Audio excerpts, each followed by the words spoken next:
Hello दोस्तों, आपके अपने यूट्यूब चैनल में आपका स्वागत है। इस वीडियो में हम आपको इलेक्ट्रिशियन थ्योरी के क्वेश्चन करवाएंगे जो कि आपकी प्रीवियस एग्जाम में पूछे गए थे। वीडियो को बिना स्किप के लास्ट तक जरूर देखना तथा लास्ट में आपको बताना है कि हमारे द्वारा बताए गए क्वेश्चन आपको कैसे लगे।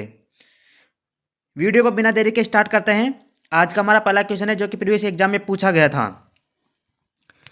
विद्युत से लगी आग का शमन केवल के द्वारा ही करना चाहिए। आपको बताना है विद्युत से लगी आग को किसके द्वारा बुझाना चाहिए। तो इसका राइट आंसर हो जाएगा ऑप्शन 2, कार्बन टेट्राक्लोराइड अग्निशामक यंत्र का प्रयोग करके। आपको ध्यान रखना है, विद्युत में लगी आग को बुझाने के लिए कार्बन टेट्राक्लोराइड अग्निशामक यंत्र का प्रयोग करके बुझाया जाता है। तो इसका राइट आंसर हो जाएगा option 2 is the right answer. अगले क्वेश्चन के लिए आगे बढ़ते हैं। अगला क्वेश्चन हमारा जो एग्जाम में पूछा गया था, लौह प्रकार के गतिशील उपकरणों का प्रयोग के लिए किया जाता है। आपको बताना है लौह प्रकार के जो गतिशील उपकरण होते हैं उनका प्रयोग किस किस के लिए किया जाता है। तो इसका राइट आंसर हो जाएगा ऑप्शन 3, प्रत्यावर्ती धारा एसी व दिष्ट धारा दोनों की आपूर्ति के लिए लौह प्रकार के गतिशील उपकरणों का प्रयोग किया जाता है। तो इसका राइट आंसर हो जाएगा option 3 is the right answer. Option 3 is the right answer हो जाएगा। अगले क्वेश्चन के आगे बढ़ते हैं। अगला क्वेश्चन हमारा जो एग्जाम में पूछा गया था,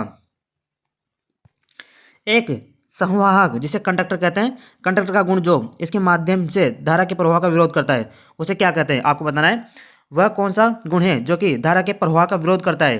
तो इसी का राइट आंसर हो जाएगा ऑप्शन 4, प्रतिरोध। इसे हम प्रतिरोध कहते हैं। जो कि धारा के प्रवाह का विरोध करता है इसे हम प्रतिरोध कहते हैं। तो इसका राइट आंसर हो जाएगा option 4 is the right answer. अगले क्वेश्चन के आगे बढ़ते हैं। अगला क्वेश्चन हमारा जो एग्जाम में पूछा गया था, 10 HP की शक्ति वाले सिंगल फेज प्रेरण मोटर के लिए प्रेरण मोटर स्टार्टर होता है। आपको बताना है 10 HP तक की सिंगल फेज मोटर को स्टार्ट करने के लिए कौन सा स्टार्टर का प्रयोग किया जाता है। तो इसका राइट आंसर हो जाएगा ऑप्शन 4, तारा स्टार प्रारंभ या star delta starter.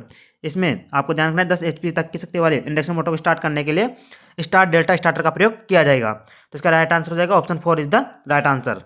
Star delta starter का इसमें प्रयोग किया जाता है। अगले क्वेश्चन के आगे बढ़ते हैं। अगला क्वेश्चन हमारा जो एग्जाम में पूछा गया था, किसी लोड के बंद करने पर चिंगारी उत्पन्न होती है। आपको बताना है किसी लोड के बंद करने पर चिंगारी उत्पन्न होती है क्योंकि परिपथ में उच्च होता है। आपको बताना है किसी लोड को बंद करता है तो चिंगारी उत्पन्न होती है, तो परिपथ में क्या उच्च होता है। तो इसका राइट आंसर हो जाएगा ऑप्शन 2, प्रेरक। तो इसमें प्रेरक उच्च होता है। Option 2 is the right answer. अगले क्वेश्चन के लिए आगे बढ़ते हैं। अगला क्वेश्चन है जो एग्जाम में पूछा गया था, भूमिगत नलिकाओं में तार लगाने या कंडक्ट पाइप वायरिंग का दूसरा नाम क्या है। आपको बताना है भूमिगत नलिकाओं में तार लगाते हैं उसे कंडक्ट पाइप वायरिंग कहते हैं। इसका दूसरा नाम क्या होता है। तो इसका राइट आंसर होगा option 2, duct wiring. Duct wiring या कंसील्ड वायरिंग कहा जाता है। तो इसका राइट आंसर हो जाएगा option 2 is the right answer. Duct wiring या कंसील्ड वायरिंग से कहते हैं। अगले क्वेश्चन की ओर आगे बढ़ते हैं। अगला क्वेश्चन हमारा जो एग्जाम में पूछा गया था, एक CRO में स्क्रीन 10 मीटर सेकंड के स्विफ्ट समय के साथ अनुमानित दंत आवृत्ति होगी। आपको बताना है एक CRO जो स्क्रीन पर 10 मीटर प्रति सेकंड के स्विफ्ट समय के साथ वो अनुमानित धारा दंत होती है, तो इसमें फ्रीक्वेंसी का मान क्या होगा। इसका राइट आंसर हो जाएगा ऑप्शन 3, 100 हर्ट्ज। क्योंकि आपको ध्यान रखना है F बराबर होता है 1/T होता है। आपको ध्यान रखना 1 बराबर होता है 1/T। तो 1/T का मान दे रखा है इसमें 10 मिली सेकेंड। तो 10 मिली सेकेंड का मतलब हो जाएगा 10 की पावर -3, तो ऊपर जाएंगे तो ऊपर आ जाएगा 1000। तो 10 से 10 कट जाएगा तो इसका मान आ जाएगा 100 हर्ट्ज। तो इसका राइट आंसर हो जाएगा option 3 is the right answer. अगले क्वेश्चन के आगे बढ़ते हैं। अगला क्वेश्चन हमारा जो एग्जाम में पूछा गया था, एम्पियर मीटर और वोल्ट मीटर की सीमा के विस्तार के लिए प्रतिरोधों को में एम्पियर मीटर और वोल्ट मीटर में संयोजित किया जाता है। आपको बताना है एम्पियर मीटर और वोल्ट मीटर की सीमा के विस्तार के लिए प्रतिरोध को समानांतर में एम्पियर मीटर और वोल्ट मीटर को श्रेणी क्रम में संयोजित किया जाता है। आपको ध्यान रखना है एमीटर को हमेशा एमीटर होता है उसे श्रेणी क्रम में संयोजित किया जाता है और वोल्ट मीटर होता है उसे हम श्रेणी क्रम में संयोजित करते हैं। तो इसका राइट आंसर हो जाएगा option 4। Option 4 is the right answer. Very very important question है। आपको हमेशा ध्यान रखना है एमीटर हमेशा समांतर क्रम में संयोजित होता है और वोल्ट मीटर श्रेणी क्रम में संयोजित होता है। अगले क्वेश्चन को आगे बढ़ते हैं। अगला क्वेश्चन हमारा जो एग्जाम पूछा गया था, एक चुंबकीय परिपथ में चुंबकीय क्षमता का मापन के रूप में किया जाता है। आपको बताना है एक चुंबकीय परिपथ में जो चुंबकीय क्षमता होती है उसका मापन किसके रूप में किया जाता है। तो इसका राइट आंसर हो जाएगा ऑप्शन 2, EMF। EMF के रूप में चुंबकीय क्षमता का मापन किया जाता है। तो इसका राइट आंसर हो जाएगा option 2 is the right answer. अगले क्वेश्चन को आगे बढ़ते हैं। अगला क्वेश्चन हमारा जो एग्जाम में पूछा गया था, वेरी वेरी इंपॉर्टेंट क्वेश्चन है। 132 किलोवोल्ट संचरण या ट्रांसमिशन लाइन में किस प्रकार के रोधन का प्रयोग किया जाता है? आपको बताना है 132 केवी संचरण ट्रांसमिशन लाइन में किस प्रकार के रोधन या इंसुलेटर का प्रयोग किया जाता है? तो इसका राइट आंसर हो जाएगा ऑप्शन 2, डिस्क प्रकार के रोधन का इसमें प्रयोग किया जाता है। तो इसका राइट आंसर हो जाएगा option 2 is the right answer. अगले क्वेश्चन के लिए आगे बढ़ते हैं। अगला क्वेश्चन हमारा जो एग्जाम में पूछा गया था, स्थायी चुंबक गतिशील कुंडली उपकरणों का प्रयोग केबल आपूर्ति के साथ किया जाता है। आपको बताना है स्थायी चुंबकीय गतिशील कुंडली का उपकरणों का प्रयोग कैसी आपूर्ति के साथ किया जाता है? तो इसका राइट आंसर होगा ऑप्शन 1, डीसी आपूर्ति के लिए स्थायी चुंबक गतिशील कुंडली उपकरणों का प्रयोग किया जाता है। Option 1 is the right answer. अगले क्वेश्चन के आगे बढ़ते हैं। अगला क्वेश्चन हमारा जो एग्जाम में पूछा गया था, 3 प्रावस्था वाली आपूर्ति को किस सहायता से 2 प्रावस्था वाली आपूर्ति में परिवर्तित किया जाता है? आपको बताना है 3 प्रावस्था वाली आपूर्ति है तो किसकी सहायता से 2 प्रावस्था वाली आपूर्ति में परिवर्तित किया जाता है? तो इसका राइट आंसर होगा ऑप्शन 4, स्कॉट संयोजन। स्कॉट संयोजन के द्वारा 3 प्रावस्था वाली आपूर्ति को 2 प्रावस्था वाली आपूर्ति में परिवर्तित किया जाता है। तो option 4 is the right answer.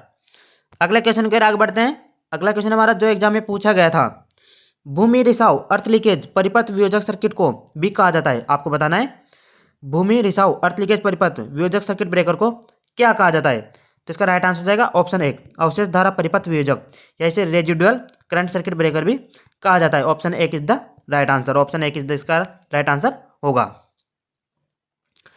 अगले क्वेश्चन के आगे बढ़ते हैं। अगला क्वेश्चन हमारा जो एग्जाम में पूछा गया था, वेरी वेरी इंपॉर्टेंट क्वेश्चन है।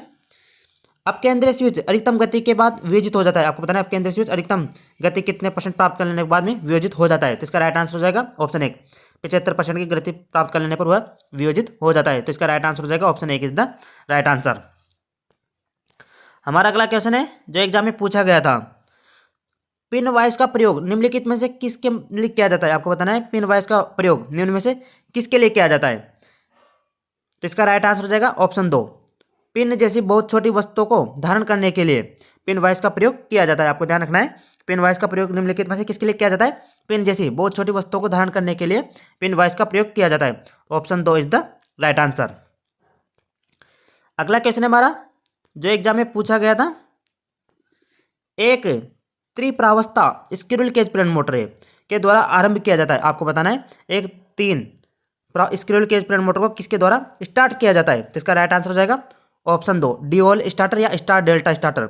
आपको ध्यान रखना है डीओएल स्टार्टर और स्टार डेल्टा स्टार्टर दोनों के द्वारा 3 फेज स्क्विरल केज प्रेरण मोटर को स्टार्ट किया जा सकता है। तो इसका राइट आंसर हो जाएगा option 2 is the right answer. अगले क्वेश्चन के आगे बढ़ते हैं। अगला क्वेश्चन हमारा जो एग्जाम में पूछा गया था, शुष्क सेल में प्रयोग किया जाने वाला विद्युत अपघट्य होता है। आपको बताना है शुष्क सेल में जो विद्युत अपघट्य प्रयोग किया जाता है वह क्या होता है? तो इसका राइट आंसर हो जाएगा ऑप्शन 3, अमोनियम क्लोराइड। इसमें अमोनियम क्लोराइड का प्रयोग किया जाता है। Option 3 is the right answer. और लेड एसिड बैटरी में तनुसल्फ्यूरिक अम्ल का प्रयोग किया जाता है। आपको ध्यान रखना है। अगले क्वेश्चन के आगे बढ़ते हैं। अगला क्वेश्चन हमारा जो कि एग्जाम में पूछा गया था, एक विद्युताग्र या इलेक्ट्रोड के ऊपर जमा सामग्री का द्रव्यमान होता है। आपको बताना है एक विद्युताग्र या इलेक्ट्रोड के ऊपर जो जमा सामग्री होती है उसका द्रव्यमान कितना होता है? तो इसका राइट आंसर है ऑप्शन 2, विद्युत के परिमाण के समानुपातिक और विद्युत रसायन के समतुल्य होती है। आपको ध्यान रखना है उसके ऊपर जमा सामग्री का द्रव्यमान विद्युत के परिमाण के समानुपातिक और विद्युत रसायन के समतुल्य होती है। Option 2 is the right answer. अगला क्वेश्चन हमारा जो एग्जाम में पूछा गया था, एक श्रृंखला परिपथ में धारा कितनी दिशाओं में बहती है? आपको बताना है एक श्रृंखला परिपथ में धारा कितनी दिशाओं में बहती है? तो इसका राइट आंसर हो जाएगा ऑप्शन 1, एक दिशा में। एक श्रेणी परिपथ में धारा जो कि एक ही दिशा में बहती है। तो option 1 is the right answer.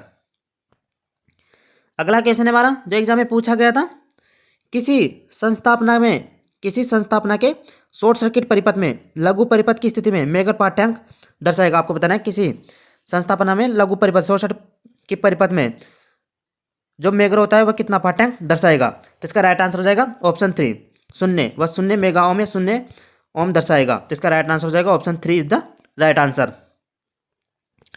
अगले क्वेश्चन के आगे बढ़ते हैं। अगला क्वेश्चन है जो एग्जाम में पूछा गया था, मुख्य क्षेत्र प्रवाह या फ्लक्स पर आर्मेचर प्रवाह फ्लक्स के प्रभाव को क्या कहा जाता है? आपको बताना है मुख्य फील्ड प्रवाह पर आर्मेचर प्रवाह के प्रभाव को क्या कहते हैं? तो इसका राइट आंसर हो जाएगा आर्मेचर प्रतिक्रिया। इसे हम आर्मेचर प्रतिक्रिया कहते हैं। तो option 2 is the right answer.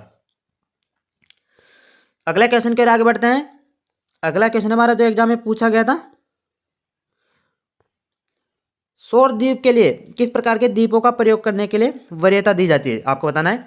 सौर द्वीप के लिए किस प्रकार के द्वीपों को प्रयोग करने के लिए वरीयता दी जाती है, तो इसका राइट आंसर हो जाएगा सौर द्वीप के लिए एलईडी का प्रयोग किया जाता है। तो option A is the right answer, LED.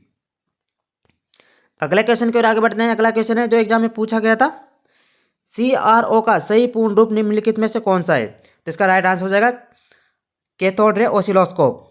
आपको ध्यान रखना है, कैथोड रे और ऑसिलोस्कोप इसका पूर्ण रूप होता है। तो option 4 is the right answer. आपको ध्यान रखना है, वेरी वेरी इंपॉर्टेंट क्वेश्चन है। CRO का फुल फॉर्म होता है cathode ray oscilloscope. Option 4 is the right answer. अगले क्वेश्चन की ओर आगे बढ़ते हैं। अगला क्वेश्चन है जो एग्जाम में पूछा गया था, तरंग परिवेष्टन में ए के समांतर पथ कितने होते हैं, आपको बताना है।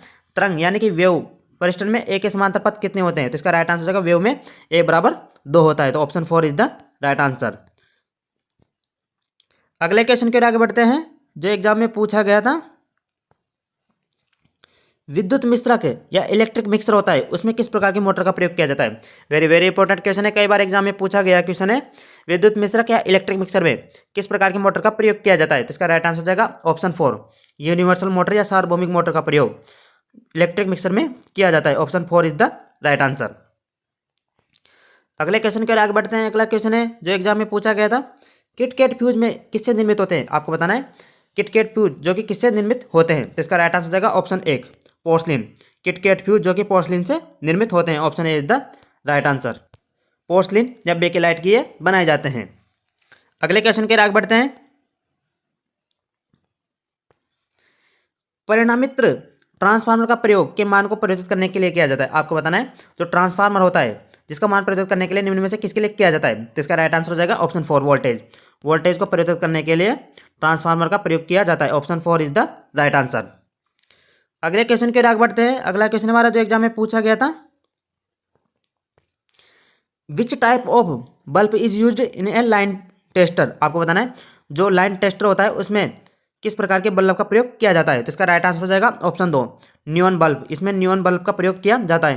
जो लाइन टेस्टर या फेज टेस्टर होता है उसमें न्यून बल्ब का प्रयोग किया जाता है। Option 2 is the right answer. अगले क्वेश्चन के आगे बढ़ते हैं। अगला क्वेश्चन हमारा, एसी परिवेष्टन या एसी वाइंडिंग में 4 ध्रुव वाली मोटर में 24 खांचेदार स्थान होते हैं, तो ध्रुव पिच का मान क्या होगा, तो इसका ध्रुव पिच का मान ज्ञात करने के लिए खांचों में पोल का भाग देंगे, तो इसका राइट आंसर हो जाएगा option A is the right answer. 6 ध्रुव पिच होगा। Option A is the right answer. अगला क्वेश्चन हमारा जो एग्जाम में पूछा गया था, लो टेंशन केबल में रोधन का परिमाण परीक्षण के वोल्टेज पर किया जाता है, आपको बताना है। एलटी केबल के रोधन का परीक्षण कितने वोल्टेज पर किया जाता है, तो इसका राइट आंसर हो जाएगा ऑप्शन ए 1100 वोल्टेज। एलटी केबल का रोधन का परीक्षण जो कि 1100 वोल्टेज पर किया जाता है, तो इसका राइट आंसर हो जाएगा option A. Option A is the right answer. इसी के साथ आज की वीडियो हम यहीं समाप्त करते हैं। यदि आगे भी इससे भी आगे हमारी वीडियो देखना चाहते हो तो हमारे चैनल को सब्सक्राइब जरूर कर लेना तथा बेल आइकन को जरूर दबा देना। इसी के साथ हम अपनी वीडियो को यहीं समाप्त करते हैं। धन्यवाद।